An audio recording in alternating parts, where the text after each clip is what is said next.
بسم اللہ الرحمن الرحیم۔ بانگ درا میں حصہ غزلیات اول کی غزل نمبر 4 ہے۔ لاؤں وہ تنکے کہاں سے آشیانے کے لیے، بجلیاں بے تاب ہوں جن کو جلانے کے لیے۔ یہ پوری کی پوری غزل خالص اپنے رب کی محبت کی تلاش کے اندر ہے۔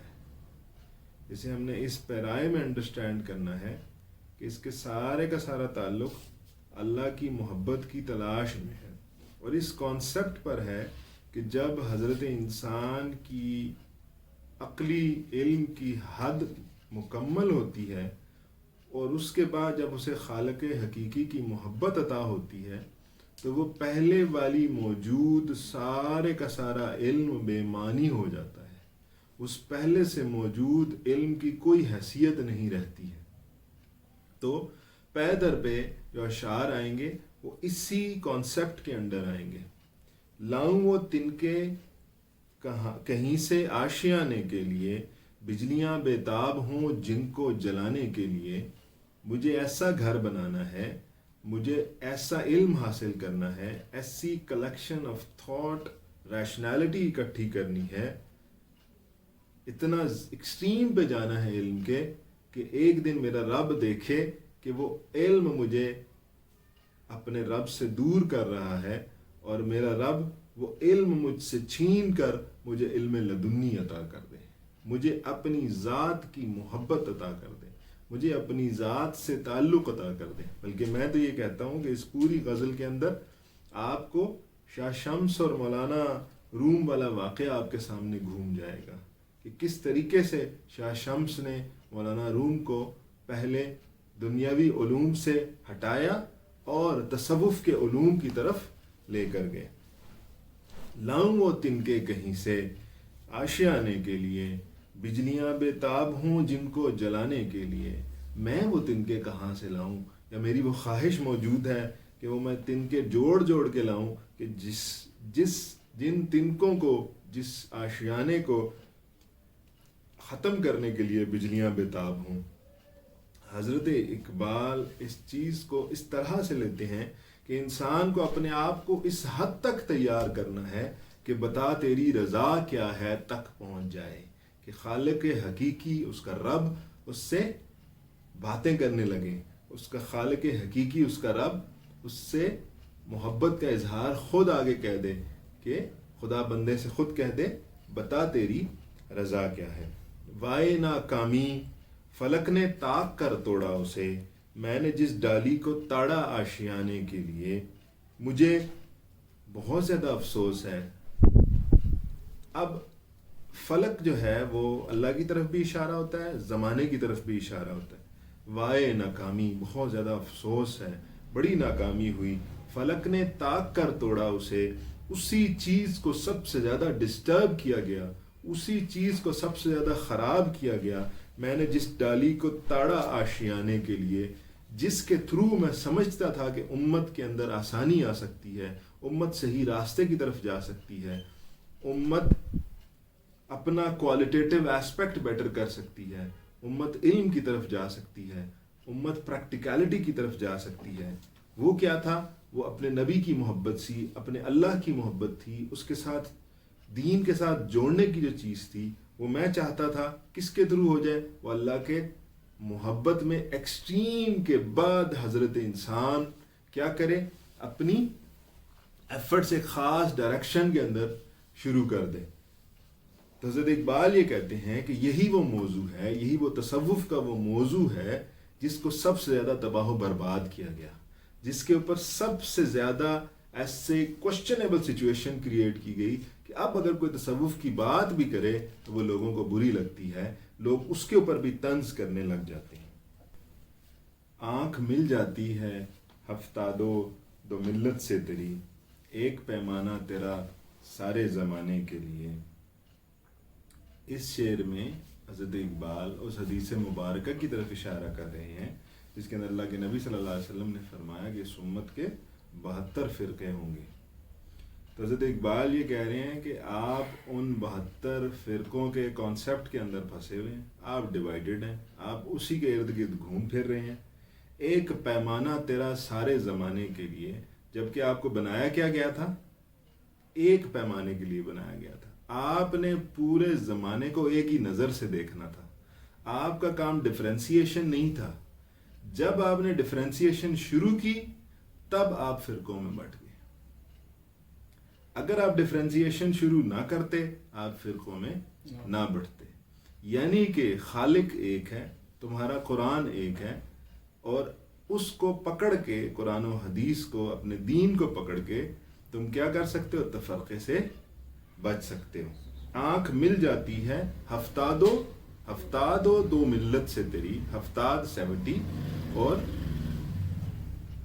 دو ملت اینڈ 72.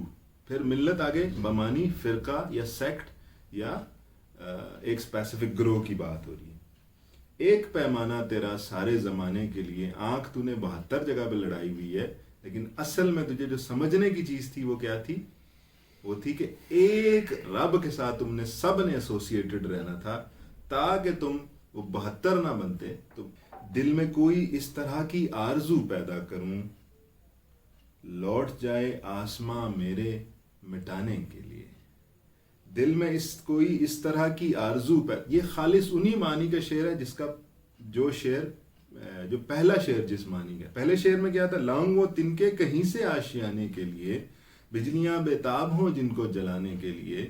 وہاں پہ حضرت اقبال کیا کہہ رہے تھے؟ میں ایسی ریشنالٹی کا عروج بلڈ کرنا چاہتا ہوں، علم کا وہ ایکسٹریم بلڈ کرنا چاہتا ہوں کہ اس کے مقابلے میں میرا جب رب آئے تو وہ سب کچھ جل کے راکھ ہو جائے، وہ تباہ ہو جائے. اور یہاں پہ اسی معنی میں آ رہا ہے، دل میں کوئی اس طرح کی آرزو پیدا کروں، لوٹ جائے آسماں میرے مٹانے کے لیے. میں چاہتا ہوں کہ میرے دل میں اس طرح کی آرزو پیدا ہو. اور وہ آرزو کیا ہے؟ وہ خالق حقیقی کی محبت ہے. وہ ایک محبت آ جائے تو دنیا کی ہر نعمت، ہر مال، ہر اسباب، ہر اچھی چیز، وہ ساری کی ساری بے معنی ہو جاتی ہے. وہ پھر کیا رہ جاتی ہے؟ وہ مکھی کا پر رہ جاتی ہے. باقی دل میں کوئی اس طرح کی آرزو پیدا کروں، لوٹ جائے آسماں میرے مٹانے کے لیے. آسمان سے مراد زمانہ بھی ہوتا ہے، آسمان سے مراد رب بھی لیا جاتا ہے. جمع کر، اگلا شعر ہے، جمع کر خرمن تو پہلے دانہ دانہ چن کے تو. پہلے آپ کا کیا کام ہے؟ اناج اکٹھا کرنا. آپ کو بتایا نا، ایک ہی معنی کے ارد گرد ساری غزل ہے. اور یہی اقبال کا کمال ہے کہ غزل، ہم نے شروع میں کہا تھا کہ غزل ڈفرنٹ، ہر شعر ڈفرنٹ معنی میں ہوتا ہے، لیکن حضرت اقبال کی غزل میں بھی نظم ہمیں نظر آتا ہے. تو وہ اسی طرح ہے، سیم معنی کے اوپر آ رہی ہے. جمع کر خرمن تو پہلے دانہ دانہ چن کے تو، آ ہی نکلے گا کوئی بجلی جلانے کے لیے. آپ کا کیا کام ہے؟ اپنے علم کو بلڈ کرنا. آپ کا کیا کام ہے؟ اپنی ریشنالٹی کے عروج کے اوپر جانا. آپ کا کیا کام ہے؟ اپنے رب کو تلاش کرنا، عقلی بنیادوں کے اوپر ایفرٹ جاری رکھنا، اکٹھا کرتے رہنا، ڈیٹا اکٹھا کرتے رہنا، بلڈ کرتے رہنا، تعلق بناتے رہنا، سب کچھ کرتے رہنا. پھر ایک دن ایسا شخص آئے گا جیسے شاہ شمس آیا تھا، رومی کے لیے آیا تھا. ایسا آئے گا، وہ کیا کرے گا؟ آ ہی نکلے گی کوئی بجلی جلانے کے لیے. وہ تمہارا وہ سارے کا سارا جو علم ہوگا اس کو جلا کے راکھ کر دے گا. وہ سارے کا سارا علم ختم کر دے گا اور پھر تمہارے دل میں اپنے رب کی محبت ڈال دے گا. اور وہ محبت وہ سارا علم اس محبت کے مقابلے میں، سمندر کے مقابلے میں ایک قطرے کے برابر بھی نہیں رہے گا. پاس تھا ناکامی صیاد کا اے ہم سفیر، پاس تھا ناکامی صیاد کا اے ہم سفیر، ورنہ میں اور اڑ کے آتا ایک دانے کے لیے. اب اس میں بہت ہی خوبصورت معنی پوشیدہ ہیں. پاس تھا ناکامی صیاد کا اے ہم سفیر. مجھے تو فکر تھی کہ جو شکاری ہے نا، شکاری ناکام نہ ہو جائے. تو حضرت اقبال یہ اولیاء کی صفت بتا رہے ہیں بیسیکلی، کہ ان کو جب ان کو کوئی دھوکہ دے رہا ہوتا ہے نا، جب کوئی ان کے ساتھ فراڈ کر رہا ہوتا ہے، ان کو سمجھ آ رہی ہوتی ہے کہ یہ فراڈ کر رہا ہے. ان کو نظر آ رہا ہوتا ہے یہ تخریب لے کے آ رہا ہے، ان کو نظر آ رہا ہوتا ہے یہ خرابی پیدا کر رہا ہے، ایون دین وہ اس کو برداشت کر جاتے ہیں۔ وہ برداشت کیوں کر جاتے ہیں؟ وہ دیکھ رہے ہوتے ہیں یہ بھی تو اللہ کا بندہ ہے، اس اللہ کے بندے کا شاید رزق اسی طرح سے وابستہ ہے، اس اللہ کے بندے کی شاید عادات اس طرح کی، وہ اپنی فطرت کے اوپر مجبور ہے۔ جیسے بچھو ہے تو اس نے کیا کرے گا، وہ ڈنک مارے گا نا، اور تو کچھ بھی نہیں کر سکتا، وہ اس کی صفت میں شامل ہے۔ تو جس کی جو صفت ہے وہ ویسا ویسا کرے گا۔ تو اولیاء کی صفت کیا ہوتی ہے؟ دھوکہ دینا نہیں ہوتی۔ ان کو پتہ بھی چل رہا ہو تو تب بھی وہ جانتے بوجھتے بھی دھوکہ کھا جاتے ہیں۔ تو حضرت اقبال بھی اگر لفظی معنی میں دیکھا جائے، پاس تھا ناکامی سیاد کا اے ہم سفیر، او میرے قریبی دوست، او میرے ہم سفر، مجھے کیا تھا؟ مجھے یہ فکر تھی کہ کہیں شکاری کا وار ضائع نہ چلا جائے، اس کو کوئی ناکامی کا سامنا نہ کرنا پڑ جائے، اور اس ناکامی کے اینڈ پہ وہ اپنے رب سے شکایت نہ شروع کر دے، ورنہ میں اور اڑ کے آتا ایک دانے کے لیے، اور میں نے اس چھوٹے سے جو اس نے مجھے لالچ دیا میں نے اسے ایکسیپٹ کر لیا۔ میرا یہ سٹیچر نہیں ہے کہ میں اس ایک چھوٹے سے لالچ میں آ جاتا، میں جان بوجھ کے اس کے لالچ میں آیا ہوں تاکہ اس کا بینیفٹ ہو جائے۔ اس چمن میں مرغ دل گائے نہ آزادی کا گیت، آہ یہ گلشن نہیں ایسے ترانے کے لیے۔ حضرت اقبال کہہ رہے ہیں یہ جو میں اوپر باتیں کر رہا ہوں، جو تصوف کی میں ساری باتیں کر رہا ہوں اور آپ لوگوں کو کہہ رہا ہوں کہ آپ جڑ جائیں جڑ جائیں جڑ جائیں، اکٹھے ہو جائیں، اپنے رب کے ساتھ تعلق قائم کر لیں، یہ ساری کی ساری بات مجھے کیا لگتی ہے؟ ایسے لگتا ہے کہ جیسے یہ کوئی ایلینز والی بات ہے، یہ شاید کوئی عجیب بات میں کر رہا ہوں۔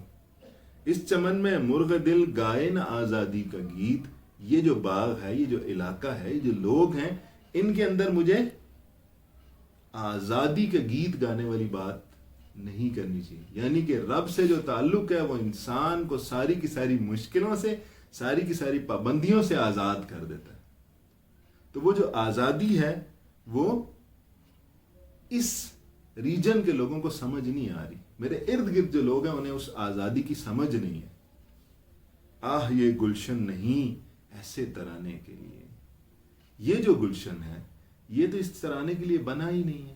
کیوں؟ جیسے کہ شروع میں نے آپ کے سامنے یہ بات عرض کی، کیوں کہ یہاں پہ تصوف کو اتنا زیادہ تباہ کر دیا گیا ہے، اتنا زیادہ برباد کر دیا گیا ہے کہ اب لوگ اس کو ہمیشہ نیگیٹو معنی کے اندر لیتے ہیں۔ جیسے وہ دوسرا شعر تھا، وائے ناکامی فلک نے تاک کر توڑا اسے، میں نے جس ڈالی کو تاڑا آشیانے کے لیے۔ میں نے سوچا تھا کہ تصوف کے تھرو، اللہ کے ساتھ کنیکشن کے تھرو میں اس قوم کو سیدھے راستے پہ ڈال دوں گا، لیکن اب اسی کے اوپر اتنی زیادہ خرابیاں کریٹ کی گئی ہیں،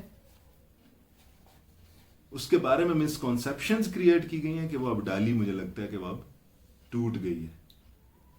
ٹھیک ہے جی، تو اللہ ہمیں سمجھ کی توفیق عطا فرمائے۔ جزاک اللہ۔